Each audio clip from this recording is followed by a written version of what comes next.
Rogue, Orin banned away. I'm expecting Maokai. Honestly, they first picked both their junglers. I have played some Maokai here on the DRX side. Yeah, I mean, the thing is, Odoamne has tanks for days.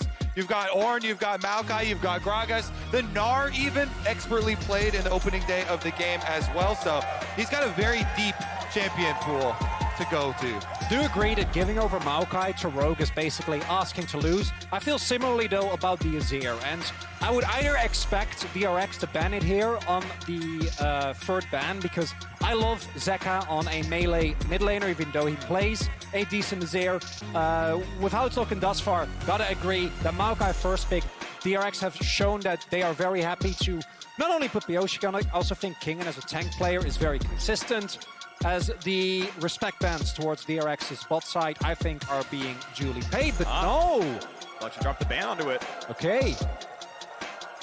All right, this time around then, yeah, of course, still has the Gragas, has the Gnar as options as well, so as we said, he should be fine. I'm very curious about this mid lane, though. They let the Azir through. If DRX don't pick that for Zeka initially, I know Rogue Larson will definitely snatch it up. Let it plans.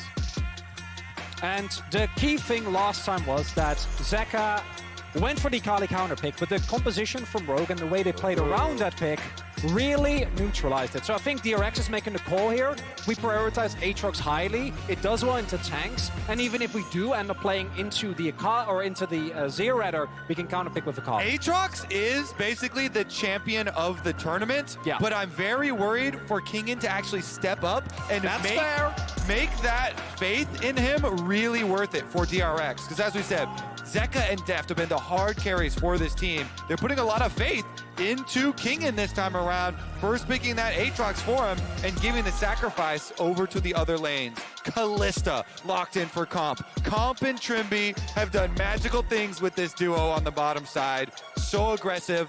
Lucian and Kalista have been the powerhouse bottom lanes that they've used to constantly complement the AP carries from mid for Larson. And there it is, no surprise. Yeah. And my expectation is that DRX is going to try and go for a bot lane that can withstand the pressure, but that means that Rogue already is setting up again for double priority lanes. At the very least, it's going to make it tough for DRX to find early game for Bioshik. And will Zeka go for the Sylas or the Akali here into the Azir? You know, Akali post-6, looking for that kill pressure onto the Azir, and having some faith in him on melee champion. Because if there is a team that would flex it,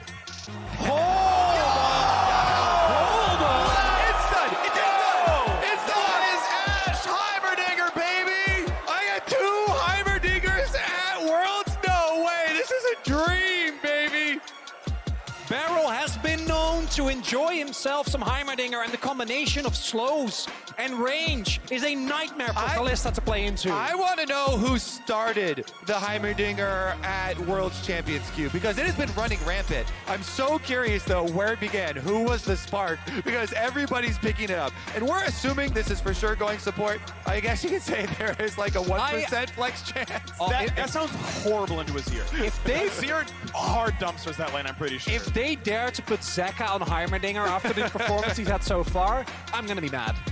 What if he just 1v9s on anyways? Like, actually, the secret counter. All right, well, Danny Victor away, that's Heimer support. Yeah, and they're that seems like they're expecting him to just match the scaling of the Azir, but as we said, Zeka can easily play the Sylas or the Akali here into the Azir, and one of those is definitely getting through. I actually don't love the Victor ban. I think Victor into Azir has been a matchup that has been shown to be, if your jungler can afford to pay attention towards your mid side of the map, you can just on repeat keep ganking that lane, and once the flash is blown, there's not too much that the Victor can do. They do go for the respect on the Sylas. Great call there from Rogue. Yeah, they definitely more fearful of that than the Akali. Meanwhile, DRX, respect to Trimby's Recon, massive performance from him, as well as his Soraka. These are the two pairings there with the Kalista they have dominated with. So Renata left up as a possibility to combo here with the Kalista. Lux Clever right now is interesting because with the Victor and Sylas ban, they're pushing Zeka to try to get him to play Akali, the exact match that they played the last time they met. And spoiler alert, that was a win for Rogue. If they like the matchup, they're like, yeah, Larson, want to run it back? Yeah, I do. Okay, cool. Oh, Rumble, the answer. I think it's going to be Rumble support with the Kalista as well. I think so as well. And the combination in terms of team fighting power that Rogue have already into an immobile carry like Ashe is incredible between equalizers, Jarvan Cataclysms, and the possibility for Larssen to keep everyone on that field. Very, very strong. The Rumble support, if they put it in the support role here, is actually so powerful versus the heavy lane here from Heimerdinger Ashe constantly trying to push in. Rumble can help out with pushing the wave and getting down those turrets, using the Flame Spitter for the AoE and trying to splash those down. And as you say, once you get Equalizer, it's so good versus both Ashe and the Heimerdinger. Is it Kindred? I feel like into a team fight comp. Good work. Pioshik obviously loves it. Ollie can dive with you. Aatrox can dive with you. They need It's no Kai'Sa. You don't have Silas Kai'Sa who's quite as aggressive, but you can certainly try to find a backliner. But they have such good hard engage for DRX now with Ashe Arrow and Vi Ultimate. We'll be looking for the Kalista and the Azir. Let's see about it. The final reveal, will it be Odoamne tank on the top side, or are they actually going to flex the Rumble up there? Nasus! We're going Nasus, baby! We got all kinds of stuff in this game! Teams have delved so deep into their gem pool to look for counters to Aatrox. And finally we get a Nasus top coming out. I actually think it's Nasus support. I know Trim. Trimby has been talking about this and has been known. And with a Kalista, if there is a pick that enables these off-meta type of supports, it would be that. Traditionally, I think you pick it into the Kalista because of the Wither interaction with Kalista's passive. Yeah, the attack speed reduction is good versus Ashe as well, but setting them slow to get the What are these drafts? I mean, these drafts are incredible. I love it. And to be clear, this is a fight for first in the group. If Rogue wins, they're locked first. DRX might not even get out. They might tie break and fail out entirely. DRX need to win to make the chance of getting out higher, but also do fight for first in the first place. This is like an incredibly important game, and we got a NAS support, we got Rumble Aatrox, we got Heimer Ashe down here, we got a bunch of fun stuff. Odo finally off tank duty. Let's see it. Bring the fire, my man. Oh, I cannot wait for this one. Statistically, obviously not a very popular matchup. Rumble Aatrox is not heavily favored from solo queue data. I'm expecting it to be a relatively close fight. Obviously, the team fights themselves. Rumble can look good into Akali. She stealths. You Q, you ult, you do whatever. Suddenly Zeka's in hot water. You can see what happens. What you can do for sure for Rumble, again, whether it was support or top lane, is going to help you with pushing the wave here. So Odo can push early, and then Azir is definitely going to push early into the Akali. So Rogue are setting themselves up with two pushing lanes and a Malrung on Jarvan. Definitely going to be some early action here for Rogue then. Pioshik is going to have to try to keep up with Malrung, shadowing him around the map. Because if you fall behind with a DRX composition early to the point where you can't use your skirmishing power, or you're not able to actually utilize the pressure that you'll have in the bot side of the map, I think it's very, very hard. As much as I love both the shenanigans that we're having on opposite side here, I do think that when it comes to actually playing out, the DRX comp is very, very far away from ease of execution to what Rogue has. Because in the worst case scenario, can always fall back to team fight. And I want to see this support Heimerdinger where all the hype was coming from. It has popped off in some Champions Queue games, but really it has been at people, you know, face checking it and getting those big explosions. With the control of having hawk shot with the Heimerdinger, the extra vision advantage I feel like will be massive. Constantly getting push air with turrets on bottom side, volley spam out, and then hawk shot to track Malrung. I think a lot of this is on def to help out Pioshik. Constant hawk shots over to at least eliminate possible areas where he could be. And then you can, by process of elimination, pick out where he's going. Of course, to the side, it's going to be E-Spam. It's a Spell Thief start. It's Comet for the Nasus. Yep. Expected here, right? Like you're doing Emacs Wither. It's a 1-point wonder Q for the champion, but it's going to be decent poke, right? There's not a lot of sustain on the DRX bottom lane. Heimer's regen got cut pretty heavily. It's not nearly as absurd as it used to be in years past. And we are on to the Rift. Now, those score lines are back with DRX at 2-1, Rogue 4-0. There has never been an undefeated LEC team at the end of groups. Rogue hoping to make it a 6-0 run. And overall, do again want to highlight Malrung. I think going to have a lot of opportunity here to find those early moments and get a lot of his lanes ahead. Yeah. Prime Gaming is giving away 150,000 RP to several lucky fans every single day of Worlds. Head over to primegamingworlds22.com to enter and make sure to put in today's secret code to get bonus entries, primegamingworlds22.com. And there it is once again. The control ward from Malrang starts with potion control ward, wards the tri-brush, or the pixel brush here in the river on bottom side to allow them this lane to play through. He's gonna start red, move on down there, look for the early gank. If you can gank the Heimerdinger Ashe early, stop that just onslaught of constant volley and turret spam and constant pushing, then you can stop them before they even get started on your bottom lane. Because I do want to highlight that the Rogue composition, we talked about DRX being tough. For Rogue, if the comp falls behind, magic itemization, or magic resist itemization rather, becomes incredibly valuable. Their main source of AD damage will be just the Kalista, who into all the short-range threat that's available for DRX might have a tough time later in the game. Your eyes on Malrang over there. Okay, control ward through the pixel brush in the river, goes red, skips the Raptors that have the ward on them from DRX. So DRX know with that Raptor ward that he has not taken the Raptors, and they're question mark pinging now. Did he start this red? They didn't see the camp pull. Oh, Malrang has a path available if he wants to go and flag and drag over the wall into the brush. Yep. The ward pretty far up in the river to try and see him if he walked through. So if you EQ over, could stay in that fog of war. Red Bull's Gromp is going to be level 3, so he can try for the play, but not just yet. Pioshik, after a full left side, clears on the bottom side, but looks like he's not cutting any camps to be covering any time early. Looks like Jarvan finishing his 4th camp and pathing back to top side. Looks like he does not see any angle to gank this one and is pathing away. E-spam from Trimby, trying to hit. Does get a little bit of Comet Poke damage as well.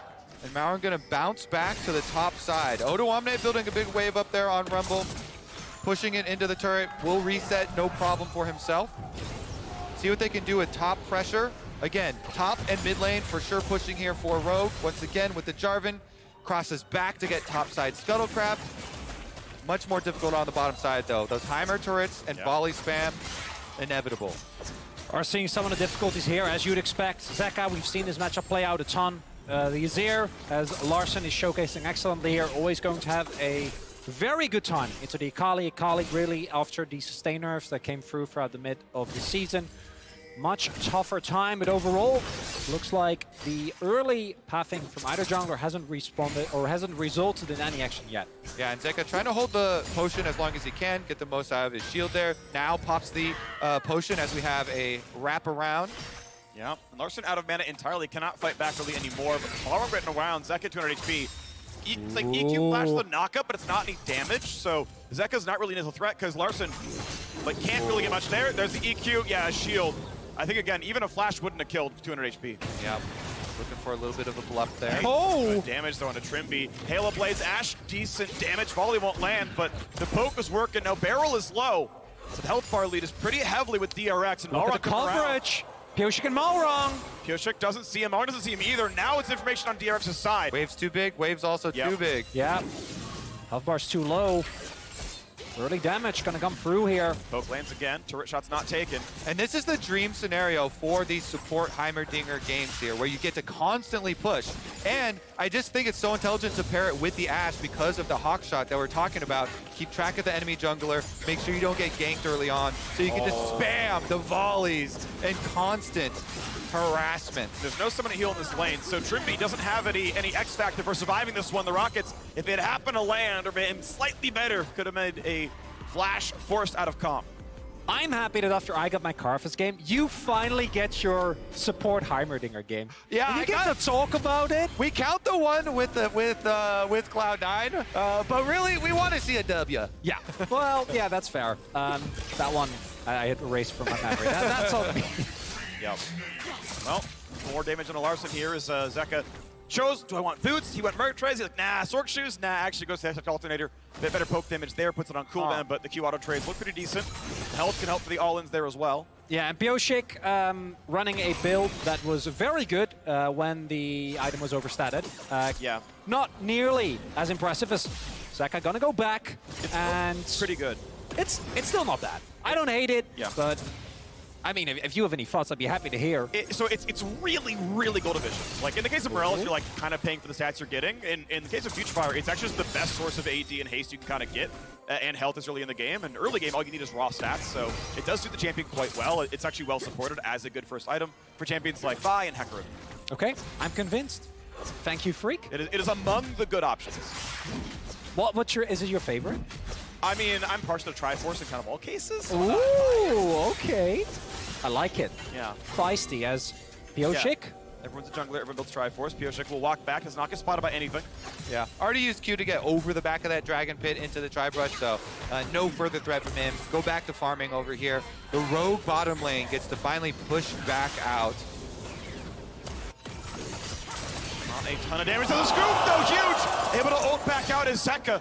200 HP left, basically ult for ult, clears the wave, walks out. Odo actually is roamed down, and there were missing pings already. And this recall could be stopped by Nikolaz if he wants to, just to waste more time. Yeah, a little bit off on some timing here for the setup for Rogue. Odo not quite there to lend the extra damage. Nicely avoided by Zeka. He gets out, doesn't have to burn his flash. It's just a ult for ult trade. Here's our Hawk shots, though. See if they want to cross over all the red camps. Process of eliminate, there he is. Keep track of that Jarvan. Malrang going to pick up his red. Always feels very unfun as a jungler, especially someone as creative as Malrang has been able to find so many unexpected angles to get tracked as, ooh, Kingan might be in some trouble here. Pioshik is in the area, but not very nearby. And the big combo you're looking for is when you get Jarvan to level 6 and you get the spicy hot pot combo with the Cataclysm. Malrang not quite there. About 50 seconds away. How much time can you buy? Flag and Drag not going to find a knockup. And that means there's not a whole lot they can do here. It's going to get the pullback. Q2 is going to land. And he straight up fights them. 1 versus 2. Ulti pop, sure. But now Vi winning the wings. Might have been on a ward. Might have cleared it all the same. In fact, has done so. But it's still on vision. They know Pioshik's here. Sweeper is going to spot him. There's no fight. It's pretty big for Aatrox's burn ultimate, too. And Malrang and Odo Wanme both saving there. So pretty big discrepancy in power now. I don't know about leashing this Herald. They're going to do it, though. Both bottom lane staying bottom. Yeah, sometime for mid, though. Azir still coming out of his base. As the W doesn't land much more, they still get the eye on this one. Ulti difference definitely going to matter here.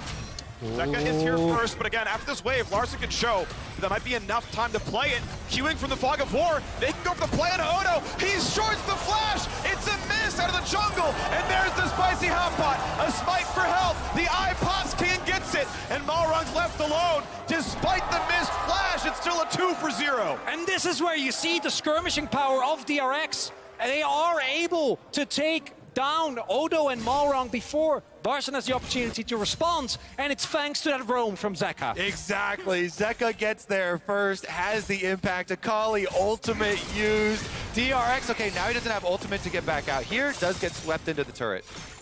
That small window of Larssen recalling, walking back to base, Zeka being there first, they pull the trigger on the 2v3, and even though there's no damage from the Vault Breaker, it's enough burst to win the fight. Zeka, Zeka, Zeka. That's why we highlight him coming into this game. Oh, Malrang. Sums are available, but he has no ult. I don't know if you can get into with this one. You can, like, get into range. Death's a bit low on mana, to be fair. And this game will become very difficult for Rogue with a fed Akali. Zeka was not only able to get one of the last hits and the assist on the other kill, but also picked up the eyeball there. Can get isolated turret plate money for the activation. Yeah, fourth goes by the Malrang. There's always a chance he didn't have smite up, so it's like, hey, maybe get the steal. Zeka, of course, in full vision, wants to kill Larssen. Nearly would have killed a Shuriken Flip. Wouldn't have quite been lethal damage, but it would have been a threat for sure. He's wearing a red buff, so aggressive trades work for him. Gets okay amounts of extra regen while out of combat. It really ramps up with levels. Also want to highlight again that it's very tough for Rogue if their bot lane isn't able to get a lead, because the itemization later in the game becomes so easy as, unfortunately, Pioshik not quite up to the task here. Doesn't land the combo. Yeah, but also then they don't get the combo on the side of Rogue that they're looking for, and after the flash right back in there, and Zeka being the one to the fight means it's a 2v3, okay, with an Akali. And he picks up, as we said, the Rift Herald. Zeka is now the richest person in the game after that play. Well, good job by DRX. I like the play. They went for it. Even with Kingan having no ulti, they had 20 seconds of mid priority and turned it into an objective and about 1,000 gold worth of kills. So you can see a 2,500 gold lead for DRX with a Herald meaning 300 more soon. And he's got Ultimate Flash and Proto Bell done already at 11 minutes here for Zeka. Rogue, big task is going to be tracking him so that they don't fall further behind on one of those side lane roads. You can already tell bottom lane very, very worried here. Really good ward coverage by DRX through the river here, setting up for the Dragon Pull. And I want to highlight as well that actually locking down the Kali, especially one that's been playing as well as Zeka, without point and click CC is very tough. The Maokai to me was the big difference maker last time around these two teams played. As Deft tries to either force a cleanse or at the very least something, isn't able to get it. But this time around, that champion doesn't really exist. So outside of Exhaust, I expect Zeka to have a lot of free range in how he moves around these fights and will be very tough for Rogue to deal with. Quick mechanical thing, by the way. If you throw your stun out, you can press Q fast enough that it will be on the ground and get the max energy from landing your stun. Beryl was slightly late on his EQ combo, but you can get it to shoot a laser out with timer support, so that's actually part of the combo here. Looking now at fighting the bottom side. Kalista gonna throw in, and they're gonna find the dunk on the box side. It's gonna be a lot of damage. Malrong, very slow. The turrets mean a lot. They trade back Deft, and now Beryl is on the run. His turret's still helping, but they still got a lot of damage coming at Kalista. Here are the reinforcements, though. Kingen shows up, TPing to the turret to walk with his ulti, and forces the flash out of Trimby. And now Pioshik and Zeka are on the way. Vi can Q ult and maybe catch someone under the tower. He might die for it. Cannot find his man. Yeah, that would be so deep. And look at the top side. They're getting a push back for Odo Omne, so there is a price to Kingen coming down. In the end, they get the trade on the kills, but no chase down there. And that's going to mean some extra turret plate money. Kingen gets some for himself as well, though, hard pushing on bottom. Now we see the lane swap coming through, and this is the threat of Heimer support. If you're not able to get the 100 to 0, Deft flashing away initially. If you stand into those turrets for just a little bit of time, you're gonna go down. It's Deft. Equalizer, Deft's getting dove, and Odo knocks him down. The assist goes back over, though, as Zeka TP's in for more. A 1-for-1, the wave not even really denied. Oh, they're just beating Akali even more. Zeka just in time to take that kill. Malrong? He's got his smite, he's gonna claim it, no problem. He's taking enough to deal with his poor Heimerdinger, but Pioshik is around, and that's gonna be an ulti. That's gonna be the kill. Pekka! Beryl gets a kill with his little turrets. Yeah, Pioshik able to get the Q and flash this time around to land and hit on Malrong. Bit of a spectator bug there with the lag. Meanwhile, Beryl right back out here, and since he was able to get the tick on the kill, he gets the blue buff. Heimerdinger blue buff here, coming from support with the Sorcerer's Shoes is really start to hurt. Do you think they chose actually the damage-oriented version instead of going for cooldown boots, like, you know, more stuns, more CC, right? The ult's back up a bit sooner, things like that. But he's going for burst. He's trying to kill him. And what it means is because DRX get to play this game from ahead, the map control is going to allow them to have these devastating Heimer turret brush set up all over. And since he has gone the damage, burst here, if you walk in, you get comboed. Grenade on top of your head, all the turrets get their charged up shots. Yep. Oh, wow, big damage. The McClung just pulled right back in. Didn't have a flash, didn't have a prayer. And that's with the cleanse also being used, and I think we're really also seeing the experience from Beryl and Heimerdinger, and as you pointed out also, walking into or near a brush where there could be a Heimer waiting. And the issue now for Rogue is that even though I think their composition has still a lot of great scaling elements, as Deft just gets killed here, as sometimes happens to Deft. We've seen this domestically as well, but I think you'll still take it as a trade overall. Oh, he's super happy because Odo flashed for that kill as well, and Akali ends up getting it. So it's an unassisted kill for Rogue, for Odo, and then the assisted kill for DRX, plus it allows them to get the collapse onto Malrong and get the extra kill for Beryl. They've got another AP carry on their team, my friend. That's my Beryl. You aim W very close. Your champion fans out like it's Volley and Comet, or your Spell Thief will tell you someone's in the brush. So Beryl doing some nice plays to make sure you can check brush from far away. Know that it's going to be safe to walk forward. Trimby, keep in mind this is a very squishy Nasus that is an underfed AP Nasus functionally. Could be an easy target. Of course, he's got a Kalista in the back pocket, so he's always going to be safe. But that is his only safety right now. I think Rogue for sure just give this up. You do not want to fight it now. You've got yourselves in such a big hole. DRX are blowing this early game up. They are not going to let Rogue walk into the first place spot of this group. They're going to try and push them to some tiebreakers. And what I think you're hoping for here is Rogue is maybe a less relevant Drake. Looks like DRX, surely with the gold lead they have right now, should be able to claim themselves the upcoming objective as long as they move towards that half of the map. But then if it ends up being a Mountain Drake, or I personally love Cloud Drakes. I know this is not always, not everyone resonates with it. I'm personally, as an LCK commentator, I don't have a fan, or a choice rather to be a fan, because we get a lot of them. It's a statistic anomaly. Twice the best reason. You get a bunch of cloud. Aw, thank you. Well, I think no matter what it is, the LCK team is going to get it, though. That's the beauty of having this bottom lane with so much map control. When you've got a Ashe timer support bottom lane, having such a successful early game, your hawkshot first, take out all the vision, set up turrets there so they can't face check you, they can't walk into the objective. DRX can just take mid turret first, then rotate on back towards that dragon, and it gets even more annoying. The Rylai's is completed, so the slows here from Barrel are going to provide so much setup for the rest of his team. It's really obnoxious for Rogue to deal with because, as we pointed out, someone like Comp, when you're playing a Kalista from behind and you have a limited amount of range, you're playing into Rylai's, Heimerdinger, and Ashe. Just one of those will be annoying. Both basically makes it very hard for you to play the game. I would love to see DRX index even more heavily into stacking Amar, because already we see Kingen going for what I assume will be a Maw of Momortia second. Same for Bioshik, because so much value is gotten, and for Rogue, actually trying to win fights when your bot lane isn't doing a lot of the enemies. Itemizing his barrel. Yoga stoves upon, but gets the flash out. Now, the cooldown change, obviously much better for Rogue. It's about 2 minutes apiece. It's 5 for Barrel's Heimerdinger, so next time around he won't survive it. Yeah, usually we'll see the Heimerdinger supports next go for a stopwatch and turn that into a Zhonya's once they can. So you have multiple out buttons for engages like that. When your flash is down, try and make use of the immunity. So we'll see if he goes for that extra safety route now that he's got the slow with the Rylai's. Yeah, a lot of the value of the Rylai's, by the way, for those who don't play the Heimerdinger, is even the auto attacks count as full-on spells, so you get full Rylai's triggering with it. So you just like chain slow pretty much the entire squad. Works very, very well, and indeed Barrel is off to a pretty standard Heimer support page. Yeah, and that's why the Zhonya's is such a good follow-up, because during your immunity, turrets get to keep shooting, keep applying peel for the rest of your team. Yep. And overall, yeah, I think we're seeing DRX really snowball the early game, and it ends up being a Mountain Drake, which I think for Rogue is basically the worst case scenario, as you pointed out.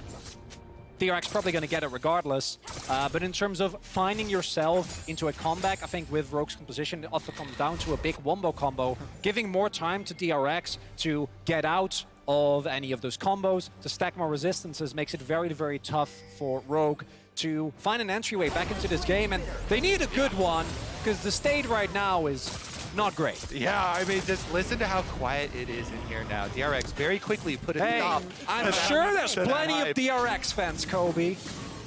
Okay, well, I was gambling with that one. We got up to do. Baka fans? Where's the Deft lovers?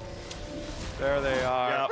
Yep. I mean, honestly, though, when you stomp the early game this hard, it leads to these calm, intersections that you're very used to in LCK. I am in my comfort zone right now. Exactly. Yeah. The thing is, though, right, the Rogue fans, the top esports fans, and the GAM fans are all cheering Rogue on. All of those fan bases actually are hoping that Rogue takes it. GAM are eliminated with a DRX win. TES's best chances are with a Rogue win. But it's Deft. I love Deft. He's a great player, one of my favorite AD carries of all time. I am happy to see this happen. I'm All right, look at this defense on the red buff here as they're trying to keep any sort of vision. DRX doing such a good job leveraging their advantage, strangling out this team. Now you've got no vision to work with, no map to work with. Your jungle camps are forfeit. And DRX, in my opinion, are one of the most classic LCK teams, where you've seen teams like T1 obviously go for very hard, aggressive skill checks early on. We've seen Damwon also opt into skirmishes and trying to snowball leads very aggressive. DRX, they take their time. Yeah, and it's so difficult from Rogue's side to be able to face check any of this stuff. We talked about the devastation that a Heimerdinger support will lay on you if you try and face check into their jungle. Everyone lands the Malron. They can try to just burst out. A stopwatch, buy some time. He can flash, he can flag and drag, and they know all they're going to get is the stopwatch itself. Now he is incredibly far from Zonas or G8. That'll get sold. but that is now 600 gold basically deleted from Rogue's inventory. Yeah, they can be very patient with it. DRX, you know, continue to they will be. Don't you worry. They can just keep on fishing for these picks with the Ash Arrow. They also have a pretty easy time of actually starting up that Baron. If they want to call over to the other side of the map with the Heimer turrets, does make it pretty simple, but they can just continue to get every resource off the map. They took red buff, switch over to the bottom side, Kingen pushes in, and they take away blue buff as well. I'm happy I get to cast an LCK game. You know, I've had so much action throughout the rest of the day. Everyone's fighting all the time. Yeah, sometimes horrible League of Legends. Sometimes, well, absolutely. Sometimes you just want to take it slow. You want to take it easy. Yeah. You know, talk about what you've been up to, Everyone how your hated that game we co-casters just are had. doing. Oh, yeah, I'm the second game. Oh, yeah. Absolutely. Game 2 was an atrocity. Was- the Nexus Rush? It was okay. That's not the kind of league I want to see. Yeah, keeping their I want dreams 20 alive. minutes of ward control. Let's hear it for ward control. That was a bait. That was a bait. You're supposed to boo me. Boo! I got you. Boo! Boo! No, I Reach love thugs. this. Thank I love you. this. Thank you. I'm having Appreciate a that. great time. You know, we I just am too. slowly get to watch this game. You know why I'm having a Take great off. time? Tell me. Spending time with you two. Aww. Aw, thank you. You're welcome. He always, great company he too. always hits Is it- you with the unexpected, this a- wholesome moment Oh, I right wa- before the trap closes. You know what? That's what I was saying. Is like, am I being lulled into a false sense of security? This is just textbook, though, from DRX. The map control that they lock out Rogue with. Might still out of the ultimate. Second would die for it. Barrel just on the wide side of the ult W. Drake's Again, gonna be killed. the iron grip. They keep up their control wards. Barrel says, this is my jungle. He plants the flag over here in Jarvan's jungle and says, no, this is now Heimerdinger territory. Yep. You are not allowed in. Constantly sweeping out these wards. They are not left alive for more than but a moment. I like Larson's build, though. Larson is basically building in order to be as powerful as he can for the Mountain Soul fight. I don't think there's a world where you get to 3 items, so Death Cap is your best second item in a world where you have to fight at 27 minutes. It is really, really strong for that one. They're going to try now for the bot side play. A flash out for Odo, and he's going to try to live as long as he can, but that's not very long. TP comes in for Larson, but the aggro's already dropped. Pioshik very tanky under that turret. Surgical removal here. DRX. They close them out, turn off the lights. Rogue have no vision. They pick off the side lanes and then move in for more damage. And this DRX come from ahead might be one of the most obnoxious comps to play into. You have Hawkshot, you have turrets, you have picks like Akali and Aatrox, upon which collapsing is very, very tough, especially if you are behind and they have itemized accordingly. So as Rogue, you're basically waiting for DRX to overstep in the side lane, go too hard in on an objective, or maybe try and catch someone off guard in the jungle, and then find a counter engage. Interesting, Odo had gone for some flat armor, right? Went for the arm guard itself, not the zonies, but the arm guard, and then into as much damage as possible. Rumble actually has pretty weak AP ratio, since so much of his damage is the ultimate. So doing a pen stacking build is your best way to get damage out of a Rumble. But it doesn't mean he's actually quite squishy, right? He didn't actually finish his Zonias. He didn't have a stopwatch inventory, so that dive worked out well. That surgical removal, and we know the time is ticking down. We know we're 3 minutes, 20 seconds away from Mountain Soul. That's going to block so much of Rogue's initial engage. Barrel, 20 CS. You go. Get it, baby. Good for him. Oh, he missed both! He missed both caster minions! Boo. Classic support over here. Boo for Barrel. It's okay. He's got Boo the Barrel, he's great. He's got the jungle control though, trying to get both sides. See if he can fight with death for a little bit. W that cannon. I don't see a 21. Another Hawkshot. Here we go though. The window during the recall of Barrow was utilized effectively by Rogue to get vision back on their red side. Here's another engage. The rocket lands, and they're gonna kill him right away. And barely has a second to ulti down, but Equalizer does nothing of the sort. I haven't even talked about this, but Deft also going for a build which not only spikes very hard on 2 items, but also gets the build Wit's End into the Rogue composition. And it's slow, it's steady, but they're getting the job done. Oh, they are laying a waste to Rogue here. Well, I think that's too aggressive of terminology. They cracked the inhibitor towards 25. Well, yeah, but they're doing it at a leisurely pace. Okay. Okay.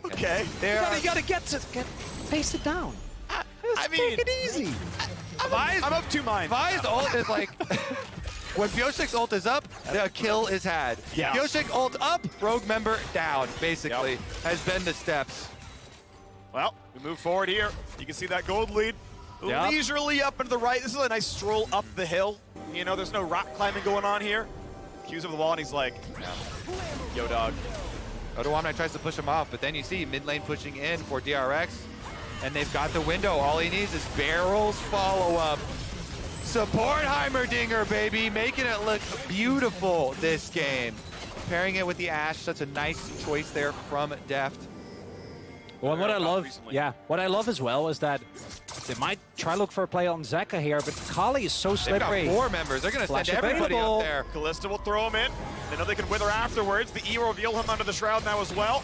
Will there be a play? TV's coming in for everyone else. Is it enough? The King on the front line wants to kill Larson. He's forced to flash away. Throw by some time. King is pretty tanky, but he will get shut down. In goes Zeka, but can't kill Malrom just yet. Pyoshu will go, and he finds it. Zeka. Oh! Stopwatch was perfect. He immunes Larson's disengage and just kills him for it. Overall, it's a pretty big win for Rogue, as long as they can get out of here. Zeka does have teleport available. Teleport is cancelled. Trimby goes in. Flash, Wither, E is there. They're going to try it for the rest. The stun, point blank arrow. Cobb's cleanse is 7 years too late.